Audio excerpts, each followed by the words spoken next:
ಸರ್ಕಾರಗಳು, ಒಂದೇ ಸರ್ಕಾರ ಅಲ್ಲ, ಎಲ್ಲಾ ಸರ್ಕಾರಗಳು ನಮ್ಮನ್ನು ಏನಪ್ಪಾ ಅಂತಂದ್ರೆ ತುಳ್ಕೊಂಡ್ ಕರ್ಕೊಂಡು ಬಂದಿದ್ದಾರ. ಈ ತುಳಿಯುವ ಸರ್ಕಾರ ಇವತ್ತು ಮೊದಲು ಬೆನ್ನಟ್ಟಿ ಈ ಹಿಂದೆ ಏನಪ್ಪಾ ಅಂತಾರ ನಮಗ್ ಮಾಡಿದಂತ ಅನ್ಯಾಯ ಇವತ್ತು 50-60 ಸೀಟ್ಗಳು ಇವತ್ತಿನ ದಿನ ಕಳ್ಕೊಬೇಕಾಯ್ತು.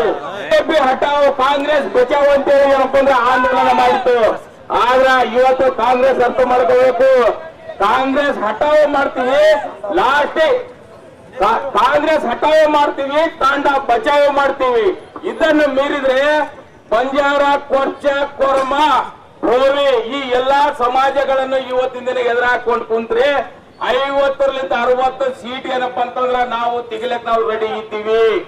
ಎರಡನೇದು, ನಾವು ಮುಂಬರುವ ದಿನಗಳಲ್ಲಿ ನಮ್ಮ ಮಕ್ಕಳಿಗೆ, ನಮ್ಮ ಇರ್ತಕ್ಕಂಥ ಬಂಧು ಬಾಂಧವರಿಗೆ ಎಲ್ಲರಿಗೆ ಸಮನಾಗಿ ನೌಕರಿ ಮತ್ತು ಶಿಕ್ಷಣದಲ್ಲಿ ಸರಿಯಾಗಿ ಸೌಲಭ್ಯ ಸಿಗದೆ ಇದ್ರೆ ನಾವೇನಪ್ಪ ಅಂದ್ರೆ ಮುಂದೆ ನೋಟ್ ಹಾಕ್ತಿವಿ.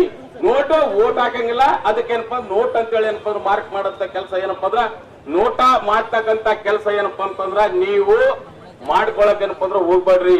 ಯಾಕಂದ್ರ ಬಂಜಾರ ಸಮಾಜ ಯಾವ ಸಮಾಜ, ಭೋವಿ ಸಮಾಜ, ಎಲ್ಲಾ ಸಮಾಜಗಳು ಏನಪ್ಪ ಇವತ್ತಿನ ದಿನ ಏನಪ್ಪಾ ಅಂದ್ರ ಒಂದು ಸೊಳ್ಳೆ ಏನಪ್ಪಾ ಅಂದ್ರೆ ಇತ್ತಂತಂದ್ರೆ ಯಾರೋ ಒಬ್ರು ಕುಂಕುಮ ಮತ್ತು ಅರಿಶಿಣ ಇಟ್ರು ಅಂತಂದ್ರ ಅದಕ್ಕೇನಪ್ಪ ಅಂದ್ರೆ ಕಾಲ ಚಪ್ಪಲಿ ತೆಗೆದು ನಮಸ್ಕಾರ ಮಾಡಿ ಒಂದು ಏನಪ್ಪ ಭಾವನೆ ಇಟ್ಟಿರ್ತಕ್ಕಂಥ ಇವು ಸಮಾಜಗಳು. ಈ ಸಮಾಜವನ್ನು ಏನಪ್ಪಾ ಅಂದ್ರೆ ಕೆಣಕಿದ್ರೆ ಏನಪ್ಪಾ ಅಂದ್ರೆ ಮುಂದೆ ಬರ್ತಕ್ಕಂತ ಪರಿಸ್ಥಿತಿಯಲ್ಲಿ ಯಾರು ನೀವು ಮಾಡಿದ್ದಲ್ಲ, ಇನ್ನೊಬ್ಬರು ಮಾಡಿದಲ್ಲ, ನಮ್ ಡಾಕ್ಟರ್ ಬಾಬಾ ಸಾಹೇಬ್ ಅಂಬೇಡ್ಕರ್ ಅವರು ಮಾಡಿದಂತ ನಮ್ಮ ಹಕ್ಕು, ಅದರಲ್ಲಿ ನಮಗೆ ಅಣ್ಣ ತಮ್ಮರಿಗೆ ಅನ್ಕೊಂಡು ಜಗಳ ಹಚ್ಚತಕ್ಕಂತ ಕೆಲಸ ಇರ್ಬೋದು ನೀವು ಮಾಡಿದ್ರಿ.